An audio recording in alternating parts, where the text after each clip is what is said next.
আসসালামু আলাইকুম। এই ভিডিওতে আমরা মাইক্রোইন্ড সফটওয়্যারটির সাহায্যে NAND গেট ব্যবহার করে একটি ফ্লিপ ফ্লপ ডিজাইন করে দেখাবো। গত ভিডিওতে আমরা NAND গেটের সাহায্যে জেকে ফ্লিপ ফ্লপ ডিজাইন করেছি। এই ফ্লিপ ফ্লপের ডিজাইনটা জেকে ফ্লিপ ফ্লপ ডিজাইন করার পরে শুরু হয়। জেকে ফ্লিপ ফ্লপের ইনপুট টার্মিনালে অল্প একটু মডিফিকেশন করার পরেই আমরা টি ফ্লিপ ফ্লপটা পাই। তো টি ফ্লিপ ফ্লপটা আসলে কিভাবে তৈরি হয় সেটা আমরা একটু দেখি। এখানে যেটা দেখতে পাচ্তেছো সেটা হচ্ছে টি ফ্লিপ ফ্লপের ব্লক ডায়াগ্রাম। এখানে 4টা NAND গেট অবস্থান করতেছে। প্রথম যেই দুইটা NAND গেট, ফার্স্ট স্টেজের দুইটা NAND গেট হচ্ছে 3 ইনপুট, পরের দুইটা হচ্ছে 2 ইনপুট NAND গেট। এবং এতটুকু যে সেগমেন্ট দেখা যাচ্ছে সেটা হচ্ছে আমরা প্রিভিয়াস এক্সপেরিমেন্ট যেটা করেছি জেকে ফ্লিপ ফ্লপ, সেটার ব্লক ডায়াগ্রাম ছিল এতটুকু।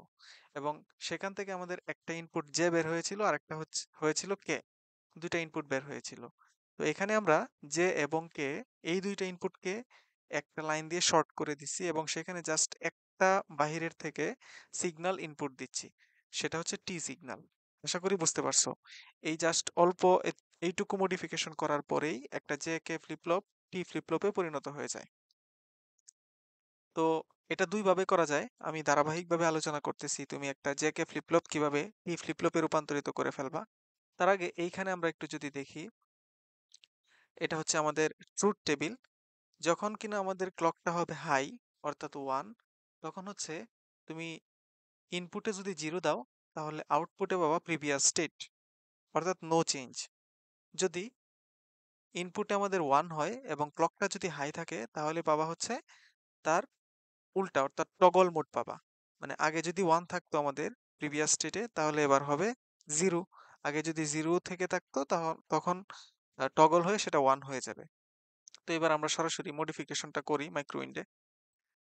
ওয়েট ওয়েট এই ভিডিও দেখে তুমি যদি টি ফ্লিপ ফ্লপ ডিজাইন করতে চাও, তাহলে আগে থেকেই তোমাকে দুইটা বিষয় ভালোভাবে জানা থাকতে হবে। একটা হচ্ছে মাইক্রোওয়েভ দিয়ে কিভাবে ন্যান্ড গেট ডিজাইন করতে হয়, আর একটা হচ্ছে মাইক্রোওয়েভ দিয়ে কিভাবে জ্যাকে ফ্লিপ ফ্লপ ডিজাইন করতে হয়। এই দুইটা বিষয় যদি তুমি না জানো তাহলে টি ফ্লিপ ফ্লপ ডিজাইন করাটা পারবা না। সেজন্য আমার রিকোয়েস্ট থাকবে, এর ঠিক আগে 4 নাম্বার যে ভিডিওটা আছে এই প্লেলিস্টের, সেখানে আমি ন্যান্ড গেট কিভাবে ডিজাইন করতে হয় সেটা আলোচনা করেছি, এবং 12 নম্বর যে ভিডিওটা আছে সেখানে আমি আলোচনা করেছি কিভাবে তুমি জেকে ফ্লিপ ফ্লপ ডিজাইন করবা। তো টি ফ্লিপ ফ্লপ ডিজাইন করার আগে 4 নম্বর এবং 12 নম্বর এই দুইটা ভিডিও অবশ্যই তোমাকে দেখে এরপরে হচ্ছে টি ফ্লিপ ফ্লপে আসতে হবে। কারণ হচ্ছে আমি ন্যান্ড গেট এবং হচ্ছে জেকে ফ্লিপ ফ্লপের ডিজাইন এই দুইটা নিয়ে আলোচনা না করেই ডিরেক্ট ওইখানে মডিফিকেশন করার পরে টি ফ্লিপ ফ্লপটা ডিজাইন করেছি। আশা করি বুঝতে পারছো। আহ, যেহেতু জেকে ফ্লিপফ্লপে জাস্ট অল্প একটু মডিফিকেশন করার পরে আমাদের টি ফ্লিপফ্লপ আসে, তাহলে এটা হচ্ছে আমাদের জেকে ফ্লিপফ্লপ। এখানে জাস্ট আমি অল্প একটু মডিফিকেশন করব, তাহলেই হচ্ছে আমাদের টি ফ্লিপফ্লপটা তৈরি হয়ে যাবে। তো এখানে দেখো, দুইটা জায়গায় যদি সেম ইনপুট দাও, অর্থাৎ এইখানেও যে দিচ্ছ, এইখানেও তুমি যদি যে ইনপুট দাও, অর্থাৎ এই কেটা আমরা ডিলিট করে দিয়ে এই যে ইনপুটেই যদি কপি করে এখানে বসায় দিই, তাহলে হচ্ছে আমরা যেটা পাবো সেটা হচ্ছে আমাদের টি ফ্লিপফ্লপ। বুঝতে পারছো? এটা হচ্ছে একটা প্রসেস। আরেকটা প্রসেস হচ্ছে তুমি এখান থেকে কেটা সরাই দিবা এবং যেতে ইনপুট ঠিকই রাখবা, তবে এই গেট দুইটা শর্ট করে দিবা, কারণ যেহেতু ওখানে শর্ট করা আছে। আশা করি বুঝতে পারছো। তাহলে আমি সেকেন্ড যে প্রসেসটা সেটা করতেছি, এখান থেকে কেটা সরাই দিচ্ছি, কেটা মুছে ফেলতেছি এখান থেকে। এবার হচ্ছে গেট দুইটা শর্ট করে দিতেছি। পলিসিলিকন যেহেতু ছিল, পলিসিলিকন দিয়েই শর্ট করতেছি। তুমি চাইলে মেটাল দিয়েও করতে পারো, তবে মেটাল দিয়ে করলে আমাদের সেখানে কন্ট্যাক্ট ইউজ করতে হবে। আর আমি চাচ্ছি না এখানে কন্ট্যাক্ট ইউজ করতে, সেজন্য পলিসিলিকনটাই জাস্ট এখানে ইউজ করছি। তো আমাদের কোনো প্রবলেম নাই এখানে, ডিআরসিতেও কোনো ভুল দেখাচ্ছে না। এটাই হচ্ছে আমাদের টি ফ্লিপ ফ্লপ। এবার তুমি যদি আউটপুটটা এখান থেকে খেয়াল করো, তো আমাদের আউটপুট আসছে হচ্ছে এটা। এটা হচ্ছে আমাদের ক্লক, এটা হচ্ছে আমাদের টি যেটা তুমি ইনপুট দিতেছো, আর এটা হচ্ছে কিউ। আর আমি কিউ বারটা ওখানে মানে ভিজিবল করি নাই, অফ করে রাখছি যাতে আমি শুধু কিউটা নিয়ে আলোচনা করতে পারি। তুমি ওইটা ভিজিবল করে দিলেই কিউ বারটাও দেখতে পারবা। ঠিক আছে? তো এইখানে তুমি যদি একটু ট্রুথ টেবিলের সাথে মিলাও, তাহলে ট্রুথ টেবিলে দেখো এখানে বলা হয়েছে যে ক্লক যখন আমাদের হাই, ক্লক যদি আমাদের হাই হয় তাহলে ইনপুটে তুমি যদি 0 দাও তাহলে আগের স্টেটে যা ছিল সেটাই পাবা, মানে নো চেঞ্জ। কিন্তু ক্লক হাই হওয়ার পরে ইনপুটে যদি আমাদের 1 আসে তাহলে আগের স্টেটেরটা আমাদের কি হবে, টগল হয়ে যাবে। মানে আগে যদি 1 থাকে তাহলে এবার তুমি পাবা হচ্ছে 0, আগে যদি 0 থাকে তখন নতুন স্টেটে পাবা হচ্ছে 1। এটা হচ্ছে ক্লক যখন হাই হয় তখন আমাদের ইনপুট আউটপুটের অবস্থা। কিন্তু ক্লক যদি 0 হয় সেটা আমি এখানে লিখি নাই। ক্লক যদি 0 হয় তাহলে হচ্ছে প্রিভিয়াস স্টেটে যা ছিল হুবহু আমাদের তাই আসবে, অর্থাৎ নো চেঞ্জ হবে।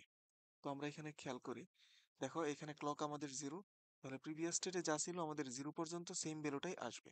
তো দেখো এখানে ক্লক 0, সেজন্য ই এর ভ্যালু যেহেতু 0, মানে ক্লক 0 হইলে টি এর ভ্যালু 0 নাকি 1 সেটা আমরা দেখবো না, প্রিভিয়াস স্টেটে যা ছিল সেটাই দেখাবে। তাহলে এই পর্যন্ত হচ্ছে আমাদের 0 হবে, এটা ঠিক আছে।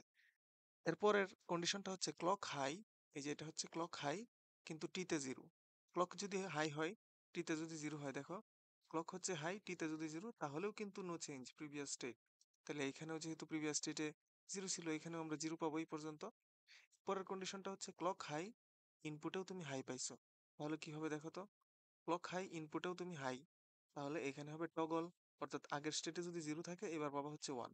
তাহলে দেখো আগের স্টেটে 0 ছিল সেজন্য তুমি এখানে 1 পাইছো। একইভাবে তুমি যদি পুরোটা চিন্তা করো, ট্রুথ টেবিলের সাথে যদি মিলাতে চেষ্টা করো তাহলে আশা করি পারবা। তো এই ছিল হচ্ছে আমাদের টি ফ্লিপ ফ্লপের আউটপুট আর মাইক্রো উইন্ডের যেই আমাদের ন্যান্ড গেট দিয়ে ডিজাইন সেটা। আশা করি বুঝতে পারছো।